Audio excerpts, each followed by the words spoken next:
तिरुवनंतपुरम में मछुआरों का हल्ला बोल। अडानी ग्रुप पर क्यों फूटा इनका गुस्सा। सड़कों पर क्यों उतरे केरल के मछुआरे। आपकी स्क्रीन पर ये तस्वीरें केरल के तिरुवनंतपुरम की हैं। गौतम अडानी का एक और बड़ा प्रोजेक्ट विरोध प्रदर्शन की भेंट चढ़ गया है। इस बार अडानी के सामने खड़ा है मछुआरा समाज, जिसकी मांग है कि किसी भी कीमत पर इस प्रोजेक्ट को रोका जाए, वरना आंदोलन बढ़ता चला जाएगा। वैसे अडानी के खिलाफ समय समय पर विरोध प्रदर्शन देश के अलग अलग कोनों में होता रहा है, लेकिन इस बार आंदोलन की वजह है मछुआरों का भविष्य। वो देश व दुनिया के सबसे रईस कारोबारी के खिलाफ अपने वजूद की लड़ाई लड़ रहे हैं।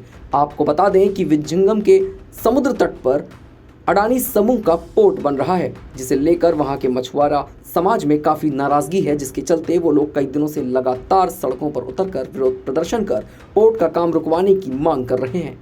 दरअसल उनका कहना है कि अडानी ग्रुप मानकों की अनदेखी कर निर्माण कार्य करवा रहा है। पोर्ट बनाने के लिए उन लोगों की जमीनें भी ली जाएंगी, जिससे उनकी बस्तियों की बस्तियां उजड़ जाएंगी, जहां वो बीती कई पीढ़ियों से रहते चले आ रहे हैं। उनकी कमाई का प्रमुख जरिया है मछली, जिसे वो समुद्र से निकाल कर लाते हैं और फिर बाजार में उसकी बिक्री होती है। इसी से उनका जीवन यापन होता है।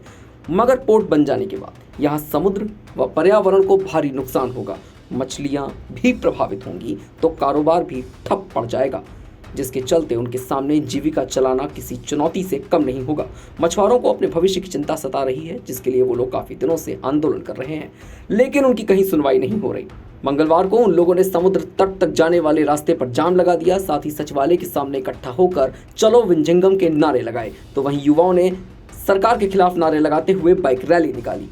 पर्यावरण एक्सपर्ट्स ने भी इस पर चिंता जाहिर की है। उनका कहना है कि अडानी पोर्ट से सिर्फ तिरुवनंतपुरम का समुद्र तट ही नहीं, बल्कि इसका असर कोल्लम, अलपुझा, कोच्चि और अन्य तटों पर भी पड़ेगा। बुधवार को प्रदर्शन के लिए पाजियोर क्षेत्र में मछुआरे प्रदर्शन करने पहुंचे थे। आने वाले दिनों में अन्य पंचायतों के और लोग भी विरोध प्रदर्शन में शामिल होंगे। इस पूरे मामले पर केरल सरकार का कहना यह है कि ये प्रोजेक्ट उनका नहीं बल्कि केंद्र सरकार का है। सुप्रीम कोर्ट व नेशनल ग्रीन ट्रिब्यूनल एनजीटी ने इसकी अनुमति दी है। हालांकि उनका दावा यह भी है कि इससे केरल के विकास को रफ्तार मिलेगी। राज्य के ट्रांसपोर्ट मंत्री एंटोनी राजू ने कहा कि इस पोर्ट की वजह से जिन मछुआरों के घर टूटेंगे, उन्हें सरकार फ्लैट देगी। केरल के विकास के लिए ये पोर्ट बहुत जरूरी है। 22 अगस्त तक फ्लैट के लिए जमीन का आवंटन कर दिया जाएगा और उसके बाद फ्लैट मछुआरों को सौंप दिए जाएंगे। इस पोर्ट का काम रुकवाने का अधिकार केरल सरकार के पास नहीं है। अब इस मामले में मछुआरों का साथ देने के लिए चर्च भी पुरजोर तरीके से सामने आ गया है। बताया जा रहा है कि विरोध कर रहे ज्यादातर लोग कैथोलिक हैं, इसलिए चर्च उनकी आवाज उठा रहा है। तिरुवनंतपुरम के सभी चर्चों में राज्य सरकार का विरोध करने के लिए काले झंडे लगा दिए गए हैं।